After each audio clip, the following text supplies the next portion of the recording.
All right. Got the black pieces.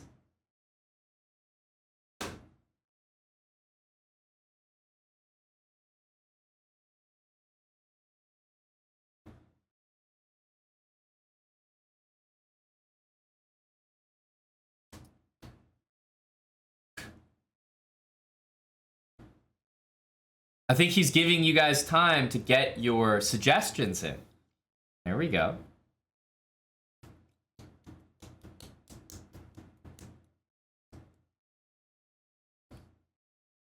All right, not a lot of suggestions, so I'll listen to the Sicilian, which I saw.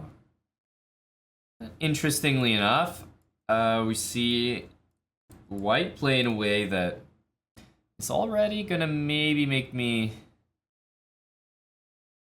play accordingly. Like, I wouldn't necessarily just play whatever I wanted here, because I think that it makes the most sense to play in a way that plays against d4. So I'll start with knight c6. Knight c6 is a great looking move here. Based on these last two moves, I see potential dark square weaknesses. So what I might be doing is looking to play things like this. Also this. So if there's a knight there, you know, which is covering that square, I could do this and capture it and use a piece that normally could never do anything to control that square and give it up for a piece that can, which in turn will only increase my control over that square. So I'm gonna go d6, and it's kind of with this plan in mind. Now, you could prevent it by going there, but d6 is a good move for me no matter what, so if he wants to spend time doing this in the opening, be my guest. Otherwise, I'll continue like this and play against the dark squares. This is the move I was anticipating, and I'm going to play against the dark squares fully by going bishop g4. Now if d4 happens, notice how I can take and win a pawn. So I've essentially stopped d4, which means I can continue like this.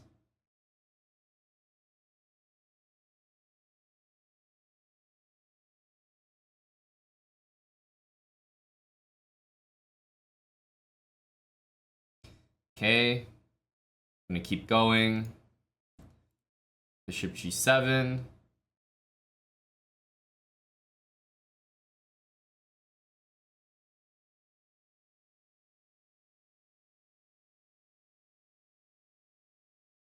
Knight hopping into d5, which is very easy to remove.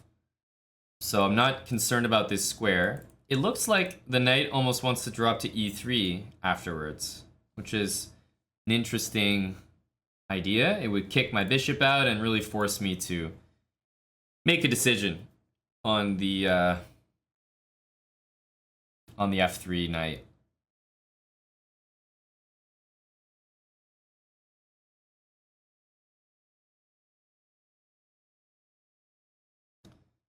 So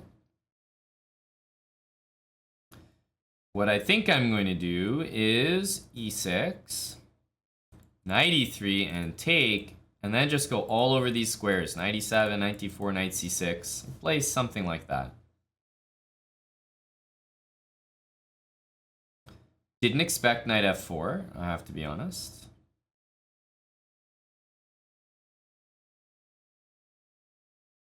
Yeah, it's definitely a weird square. There's something that has been possible for a few moves, which is, you know, white could play the move knight g5. It's not possible now because e6 is played, but if I play knight e7, I'm wondering about knight here or something, and then we would be trading light squared bishops instead of trading bishop for knight. Not sure how I feel about that.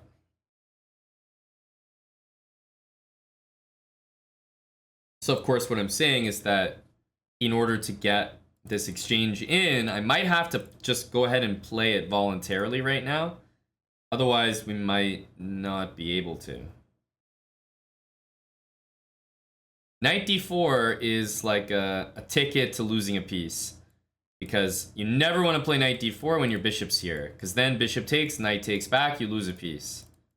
And if you take, you also lose a piece. So knight d4 I can't play until I take this knight.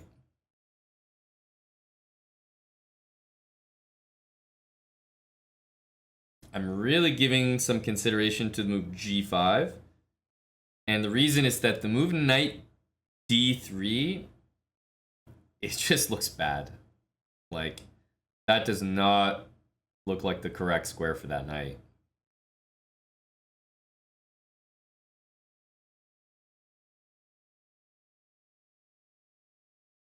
It's blocking the d pawn. Just looks wrong.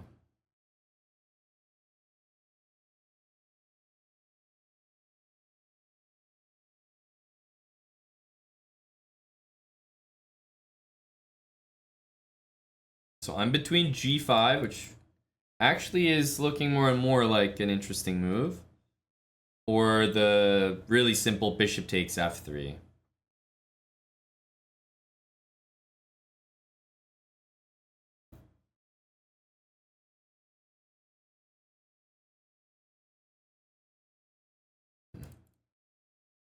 g5 very tempting, but I think I'm going to leave it for another time. Let's keep it remarkably simple here.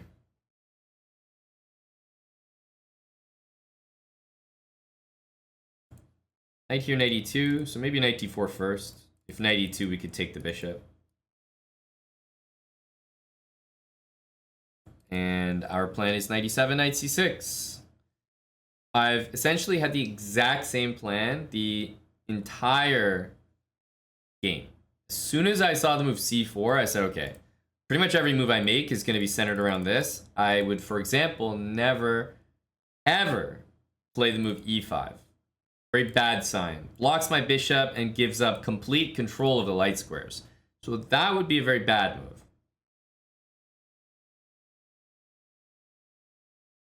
Here, I'm really looking at h5. It's like, yeah, we don't have to play it, but h5 is looking pretty good. It looks useful for me as well. Like, bishop h3 looks like a move that he does not want to play.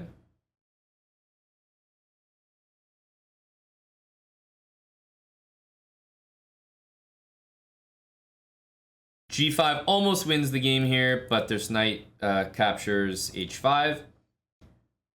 So for that reason, knight f6 is a little bit tempting. It hits the pawn, and it seemingly makes the threat g5, g4. So I'm kind of liking knight f6 here. Even though my intention was to go like that, because of white's last couple moves, I'm really getting preoccupied with the idea of g5, g4 winning the game. So if I go knight here, white goes d3, then g5 and g4 wins a piece, which is kind of nice. If I go knight f6, and white goes g3, which might be the best move, knight takes e4, bishop g2, surprisingly good. Hits the knight, and it's kind of pinned to that pawn. Knight f6, g3, g5, knight e2.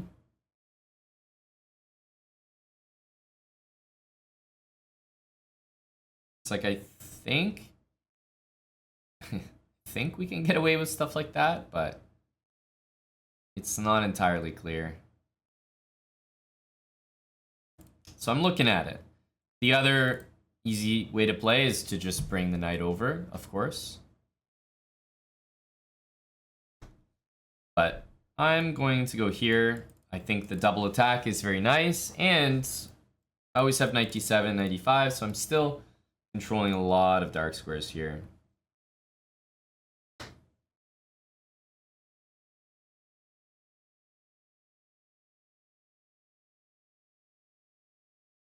Nice move.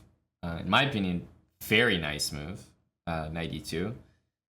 I think it's, although it loses this pawn, it doesn't fall into this, which I think is the main pitfall. So if we take, which we're going to, knight takes, bishop takes, then we'll be threatening f2. I think that should do the trick for me. So we're gonna win the central pawn. Anything like that, we can always play queen d7, or even we can slide our king over, no problem. That's the center pawn. He takes, we take back, and we're threatening this, meaning rook e1 is no good. And queen f3 can be played. Then I would have an option of like knight g5. Although it loses this pawn, it doubles the h-pawns, so very tempting. Or I could play f5 maybe. f5 and try to support the knight a little bit, but allowing d3 only seems to help my opponent. So for me, I think it's d5 or knight g5. Two main ideas. Queen h4, I'm now looking at. Queen h4. Because g3 runs into that, or knight g5, so queen h4. But then d3, and if knight g5, there's bishop takes. So, not so simple at all.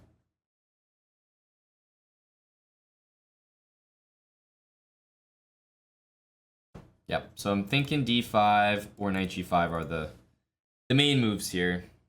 The only ones worth considering.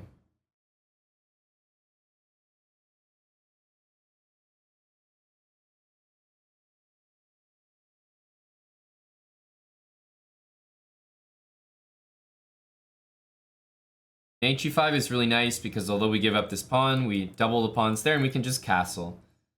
I think the resulting position is quite comfortable.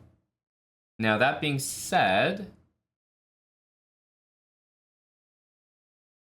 the only way to hang on to this pawn, to me, appears to be the move d5. It does look pretty good, not gonna lie. d5 looks pretty good, because I still have knight there in my back pocket. d5 takes, queen takes. It does seem to work. So I think we're gonna end up playing d5 here, it's just too good. Defends the knight and blocks this diagonal. This bishop is pretty much a nothing piece, and I still always have knight g5 afterwards. So d5, d3, which I think is the best move. Knight g5, takes, takes. Takes here. Queen takes, takes, takes. Rook e1. King f8, and opposite bishops, but we're up one pawn there. Should be good. I'm gonna play d5.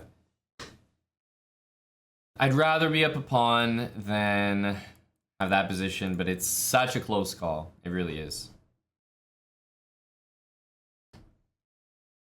Such a close call. And there he goes. He's playing a good follow-up move, d3. Of course, we're ready to take back. I'm ready to exchange my knight here if necessary. Queen g3 will take.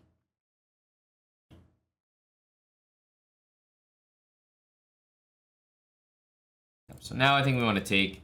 Our knight's being threatened. There's no sense bringing it back. We'll take that bishop with a check.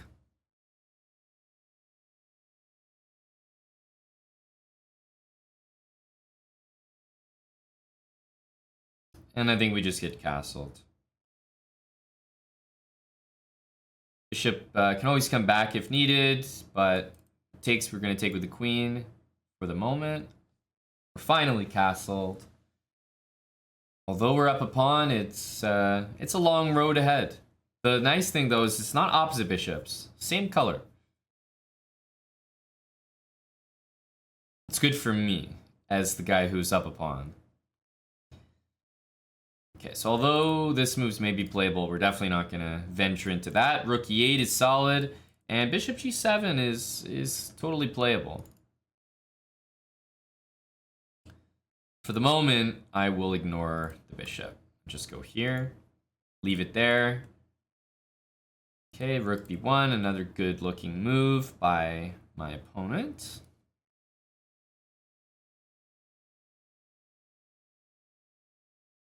like queen f6.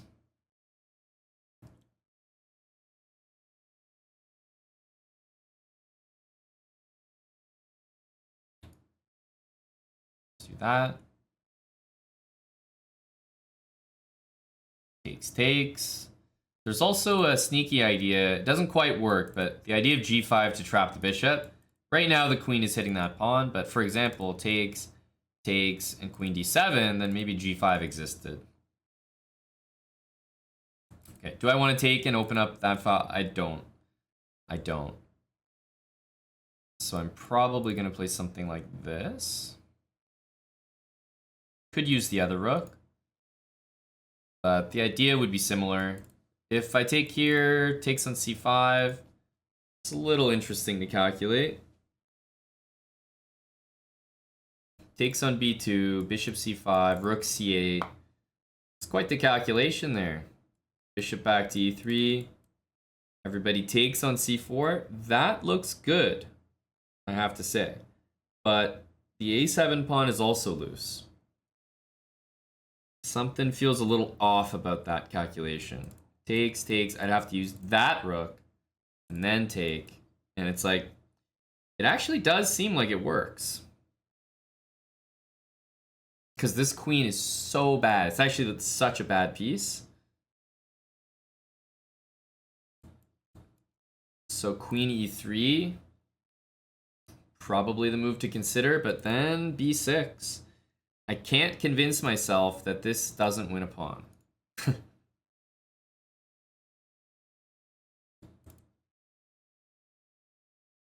Takes on b2, takes on d5, and then takes here is a little bit smarter, which is making me think that I should take here and then take on b2. That seems like the proper way of doing it. So even though white might have some queen b3 stuff, I still think this is the way we want to do this calculation. Let's take.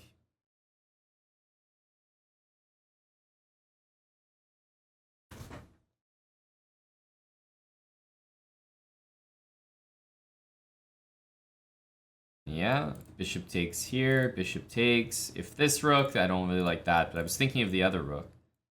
And then rook takes.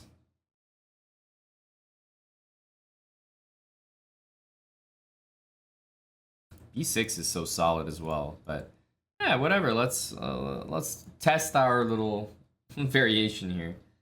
It's not foolproof, but even if we don't win something and he takes here and we go there and he goes back, like, I'm happy winning this pawn for this pawn.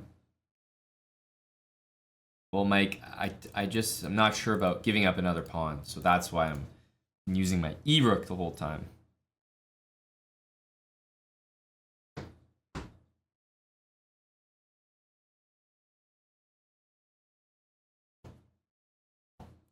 Here, rook c4, queen b3 exists, so we need to tread a little bit carefully. But in that position, I guess we could play b6 or something. Maybe rook c6.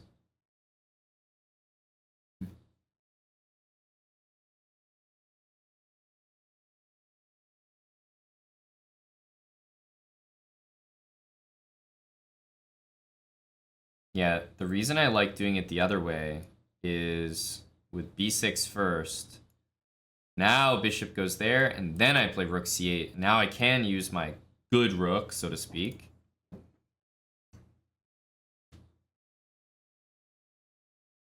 And bishop d6, which I actually think is a very, very reasonable move. Then I might start rook d8.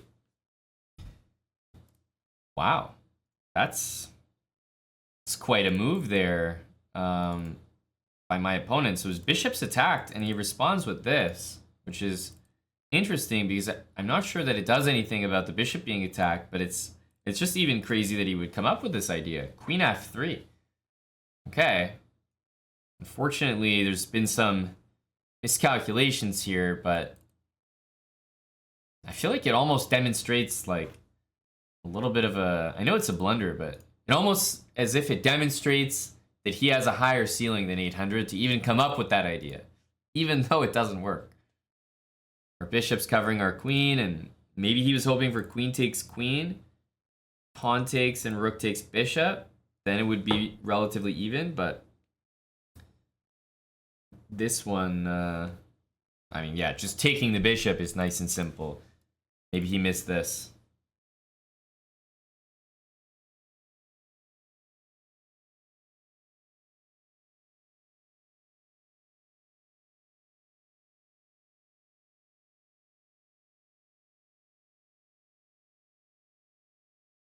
Okay, and there goes the queen.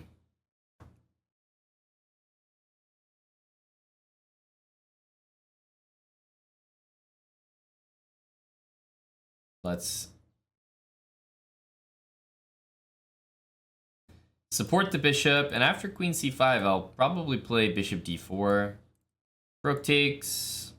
I think we can take the queen there, give up the 2 rooks, but honestly, even just recapturing the rook and bringing it down to b2 will be more than sufficient.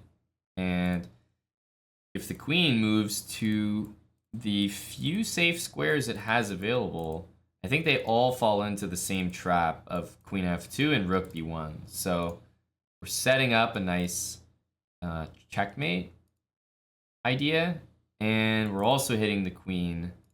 So the only way that he could play against it is to take, but I'm actually realizing there doesn't need to be a rook on that square for this tactic to work. So white's actually going to lose the queen here no matter what, unless they get mated, because yeah, queen to any of these squares, even if you trade first, I still play queen f2 and rook b1. So it'll actually always be checkmate no matter what here. Yeah. So queen takes f2. And of course he shouldn't take. He should definitely move. But it's a nice, like, puzzle rush kind of tactic. And he does take, which lets us finish it off in style. Rook takes b1 mates. His rook is pinned at the end. So what happened there? What happened? That was a very good game by my opponent. I like to move bishop g4 because you pick a basic plan and go for it. Like from here onwards, I knew exactly what I was going to be doing.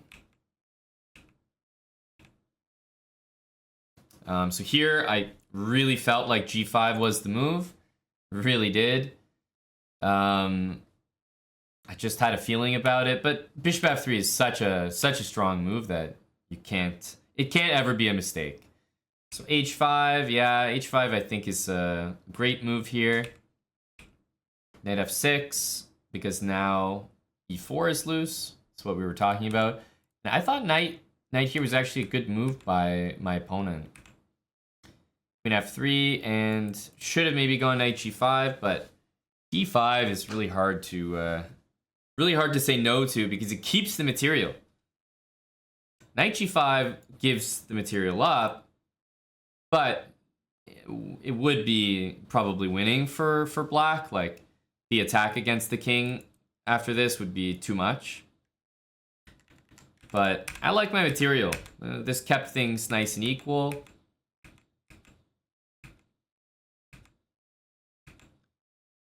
And here, yeah, it's tough to say. We ended up taking here, but so many options. He takes on c5. Thought it was good. We played b6, and here I think the queen needed to slide over. Queen f3 we know was a mistake by him, but I mean he really played a good game up till the very end. And yeah, we take on f2 and he just makes it easy for us, but we have to brilliancy farm here. Of course, if he just moves the king, then we'll just win the game normally, but the point is he can't take the queen, so obviously queen f2 is worth it, but farm those brilliancies while you can. He played really, really well. The important thing to highlight is as soon as this happened, recognize there's no pawns that can control that square. every move I did was against that square. Like, giving up the bishop for the knight helps control that. Bishop here, controlling that. E6 makes sure my piece can develop, maybe without hindering the bishop. And knight here is once again to control that square. And we got to kick the pieces out. So the only reason I gave up on that idea was I think we had a plan here that actually won material for us. So that's why we went knight f6. But otherwise, I was saying my plan was this, and just keep those dark squares clamped down there.